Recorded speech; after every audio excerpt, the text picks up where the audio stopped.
So last time I thought we touched on some really useful stuff, and I thought you had some good insights on it. So I think we should expand on that a little bit today. The three simple steps, right, of casting a vision, I guess, right? And Yeah. the first step was the belief step, right? Right. So we, just to recap, we started with the belief that it's possible, Yep. right? And the second one was literally writing it down, casting the vision. And the third one was taking responsibility, like, right? So Right. those are the three. So I think it's important that we really cover that first one. And so let's expand on that. Yeah. I think that, just speaking from experience, first, believing that it's possible in its entirety. Like, is it possible in the world to happen? And then, is it possible for me? Right? So once it's possible for me, then I can start to see myself having some success. And when you start into that pathway, you're like, okay, I'm going to do this. I can have some success. Mhm. What happens is we still have this unconscious belief system that's underneath the layer that is dictating really our choices in life, which is what causes the outcome of our life, right? So we don't realize that people who are getting different results in the world are making different choices with the circumstances that they have. And the things that cause us to do that are typically the underlayer of like what's driving us. So we might have some kind of like a self-sabotage motif. I think we all tend to have some kind of, she wants to jump over there. Yeah, I get it. Let her go. My drink is on there. She's going to knock Yeah, it off. okay. And so we can, I lost my train of thought. Yeah. So I think we don't need to be impatient about it. We can just be natural. I think what's important is so that those are good concepts and good ideals. So what about an example? Maybe give me an example of someone who makes those unconscious choices and can't get the results in the world that they want. It could be as simple as how they spend their money, right? So they get some money, they start having some money, and they want to spend it, right? And before they reinvest into whatever it is that built the money. So those types of things are self-sabotaging. People do that all the time, or just don't even manage it. Don't know where the money went because they just spend. I'd say that's got to be 90% of the population. Where did it all go? Yeah. I don't understand where it went. That's a whole nother lesson, financial literacy, that we can cover another time. Yep. But as far as like the self-sabotaging things are fear of success or fear of failure. So it could be one or the other or both, right? So people kind of will put themselves in a box and not want to go forward because they fear that if they get their hopes up, they're going to, get so far and then it's going to get shattered. And there's something unconscious that has the fear that's the basis for that. And then there could be a fear of success, like, I'm gonna become successful, and I don't know what to do with that, or I'm undeserving of it. So they just do something like masterfully stupid to eliminate the possibility of success. Right. So that way they don't have the disappointment of not achieving the success, or that they achieve the success and then they lose it. It's all a self-fulfilling prophecy. Yeah. So it's listening to that little voice in your head. And it's a lot of times it's a voice that's so subtle, it's so insidious, because it'll talk to you, and it's talking to you, and the conversation. Yet if you try to call it out, it evaporates. Like you can't put your finger on it because it hides so stealth-like.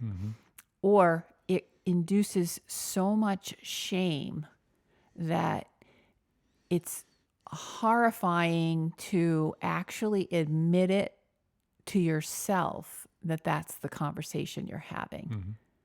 And let alone admit it to somebody else. Right. So a lot of that takes a lot of work. So the leverage to get yourself to face those demons,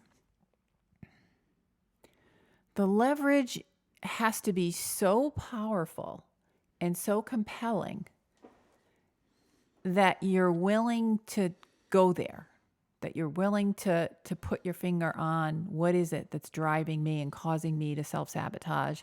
What is it that's stopping me? What is it that's a limiting belief? All those things, if you really know your outcome and you're so attached to your outcome, and I don't mean attached as in, physically attached, but like that you want to have this outcome happen for you, you can compel yourself to go through the hard stuff. But if there's not enough leverage there, I don't believe people will do it. Like you have to be uncomfortably uncomfortable. People are comfortably uncomfortable. You have to be uncomfortably uncomfortable in order to move. Well, there's a lot of have-tos in there. Why do most people not do any of that? I mean, who's kidding who? Most people don't get out of that comfortably uncomfortable zone their entire lives. Right, because it's not uncomfortable books enough. and stories and movies galore are written all about that. So all the things you just created or described, give me an example, you gave examples. What keeps people there? What keeps people there? The future isn't compelling enough. So how can it be compelling? That's where you create the vision and you do the affirmations and you do the practices. Because if you do the practices long enough, your belief system starts to change. Right. And you can actually reinstall or deinstall the disempowering beliefs and install empowering beliefs, and then your belief system will work with you rather than against you. But if your future isn't compelling enough, there's nothing to really drive you to get out of the comfortably uncomfortable. Right. So I'm in a life I don't like. For whatever scale of shitty my life is. What's step one? Step one is finding a life, a model, someone who has what you want. What does that mean? Has what you want? Like their life it exemplifies a life you would want. Their life is that way, not just the stuff. Their life is that way. Oh yeah, I'm not talking about stuff. Well, I'm talking we're about just trying to distinguish here. Yeah. I'm talking about the way somebody's life is, who somebody is in the world. Like usually it's like you're inspired by right. And then person. So that's step one. I find someone in the world that I want to be like them, right? I want to have their life. If I could snap my fingers and step into their life like some movie plot, I would. So what's step two? Step two is either, depending on who it is, if it's somebody that's in the public realm and they've written books or they've authored things, I would study whatever they've done, study a biography of people that are successful and the lives that they've lived. Or if they're a real person that you know, seek them out as a mentor. I can see people still stuck in, that's good for them, not for me, especially a public figure. You read the book about everything's magic and they have a hard time saying that could be me. Right. But you think that's the step two, find someone and just drill it in. Well, I guess I can only speak from experience. So for me, I read a book that inspired me to go, well, this makes total sense. Yep. So I think that that is an easy way to do it is seek somebody who is willing to teach what they're doing and is a credible source. Okay. I've done that. I've read the book, or I sought that person out. What's step 3? Start doing the things that they do. Hmm. And when there are things that you say, I can't, like I can't needs to go away from your vocabulary. So eliminating can't out of your vocabulary, because when you say, I'll try, or I can't do this, you're subconsciously telling yourself, a directive. Yep. So that's part of your affirmations. I mean, when you start really getting into the world of affirmations, and I don't mean just like mantras without any activity. I mean like writing things out, but then actively saying them, repeating them to yourself while you're doing some kind of intense exercise or physical activity. So there's something in the neurology that cements it in when you're in this physical heightened state, especially an excited heightened state. And then you anchor those things in, and they start to become beliefs. So you can literally program your mind. And then those things that you program in are new beliefs that overshadow the ones that are self-limiting. And you will start to operate and process and make decisions that you wouldn't make before. I tried that once, and it didn't work for me. I tried it for 3 straight days. And my life wasn't brand new. Oh, well, yeah, it takes years. That was trying to be funny, but it talk about how long it takes. Yeah. Talk about from personal experience how long it takes. Yeah, it took me, I would say 4 years of hardcore, really working on my belief system and building it in through exercise. And I just did a walk, but I was faithful with it. And I had coaching. So I actually invested in a coach who could, and I'm an athlete, right? So coaching to an athlete is normal. If you're not an athlete and you've never had an experience with that, coaching may not seem normal. It may not seem like, oh yeah, that's an obvious thing to do. A coach is somebody who can, first of all, has some skills that they can impart, right? They need to know the basics of what it is you're trying to accomplish. And then they also need to work inside of what works for you. So some coaches can be like slave drivers and master, task masters and negative reinforcement, whereas other coaches can do it with positive reinforcement and encouragement. And different things work in different people, right? So that's where you got to find the right coach. Right. I mean, literally interview coaches. If someone wants to go that route, it's not just hire some coach because they look good or you like how they said something. I mean, you really have to get in the right relationship with the right coach and the right style. And also there's this new thing. Everybody's a coach. Everybody's a life coach now. So you can get certified and you can be a coach. But really what I'm talking about is that's like taking advice from a financial planner who doesn't actually do the things that they're selling. They're just salespeople. Yeah. So what you really want to look for is somebody who actually can produce the results for themselves, and then they're mentoring and coaching people to do those same things. Yep. I think what's really important to detail is the level of work it takes, the time that it takes. So you will gloss over the effort because you compare it to yourself. Like, well, I did this, and why can't everyone? That, as you and I both know, that's called the stupid human trick. And you have a work ethic that's really unique. right? So when somebody's listening to this, I want a life. I'm not. I'm sick of my life. That's it.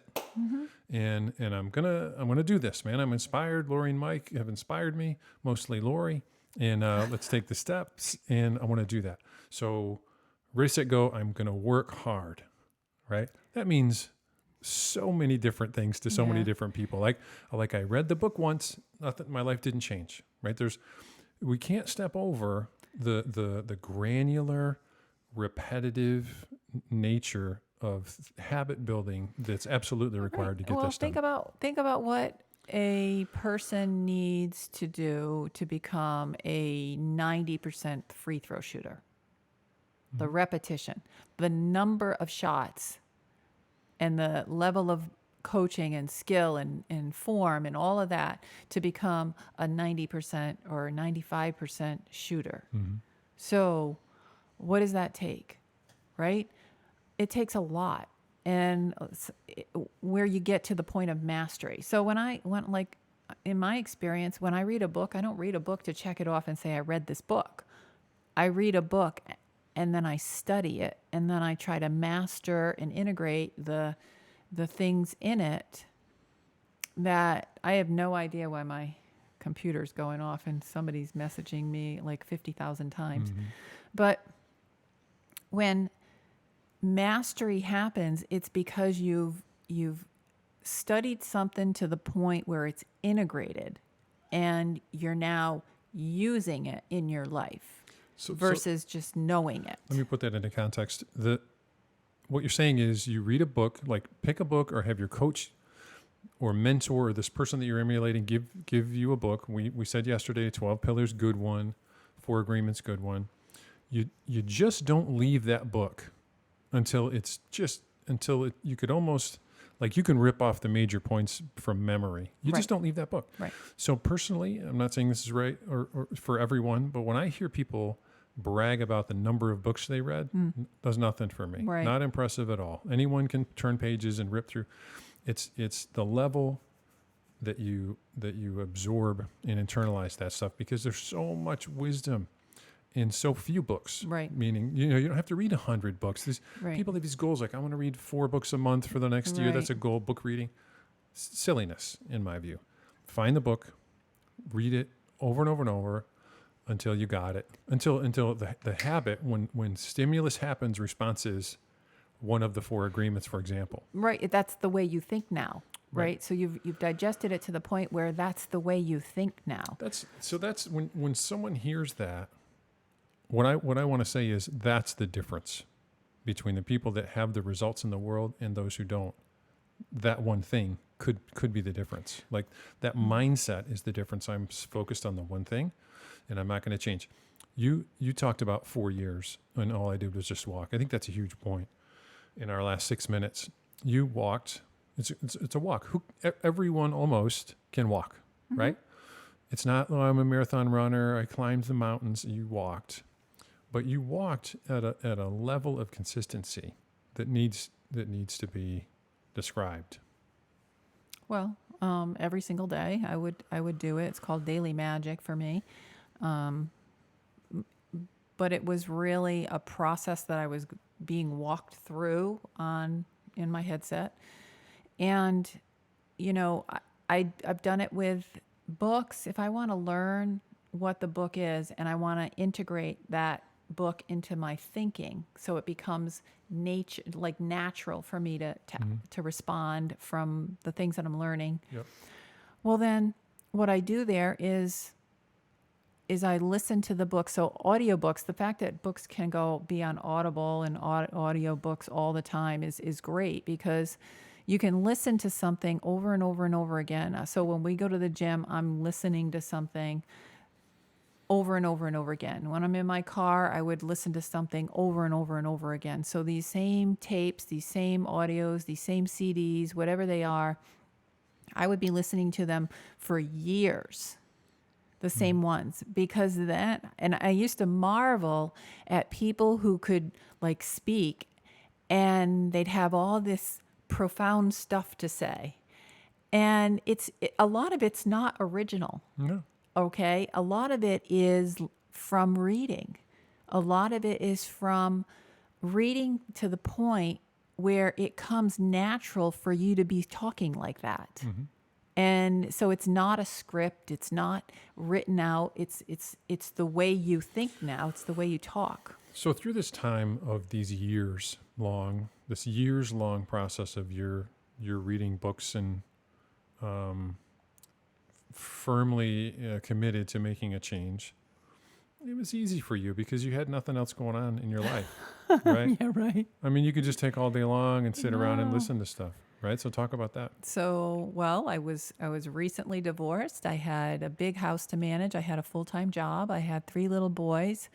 So my life was absolute chaos. So that's where the compelling future came in. It was I wanted out of my current situation in a way that was not normal. Like just my comfortably uncomfortable became uncomfortably uncomfortable. And that moved me off the nail, so to speak, where the dog is laying on the nail and he didn't get up until he became uncomfortable. So I was uncomfortable in my current situation, and that was I had created a compelling future, which I wanted to live into, and then I went to work. Then I started to hear about this personal development thing, and it said, I can remember it clear as day, 20 years ago, but it said if you would devote 30 minutes a day to working on yourself, personal development, then you could double, triple, quadruple, whatever your income. Your results, right? And my correlating that, I was like, what? It just didn't make any sense to me. But I was so willing to just follow it simply because I was like, well, what could it hurt? Right? If I do all this, what's the downside? Yep. I'll get better at something that I'm not good at now. Yep. And I might gain some new perspectives. But the things that I was listening to were things that were appealing to me to have as a lifestyle.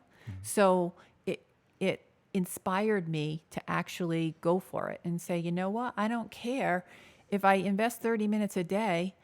People waste hours, right? Yep. So what's 30 minutes a day of listening to something while I'm doing something else? Right. Walking mostly. Yeah. Exercise, right? Whatever. Why could I, what's there to lose? Right. And everything to gain. Well, that's a great big excuse that people have is I don't have time. It's nice for you. I don't have time. I'm flat out. I'm too busy. All those things that can be frustrating. Tony Robbins called it net time. Yeah. So 30 minutes a day. No extra time. So everyone has 30 minutes a day. well, if you can put it in with driving, Yep. if you have a commute. Well, I think we distinguished a couple of different things. One, the context of consistency, right? That's the context of hard work. Hard work doesn't mean these stories you read about, these bananas, 12, 18-hour days for whatever amount of time. That's cuckoo. Like no one's saying that works. In fact, that doesn't work, right? We're talking about 30 minutes a day. We're talking about some steps that you outlined that I think are super useful. So we can leave it at that. Yeah. For this time. What do you think? I think if it inspires people to say, hey, what have I got to lose? Yep.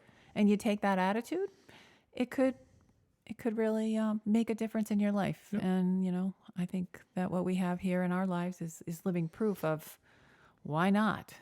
Well, certainly that's the results, right? That these steps have delivered objective and clearly measurable results. Yeah. So that's awesome.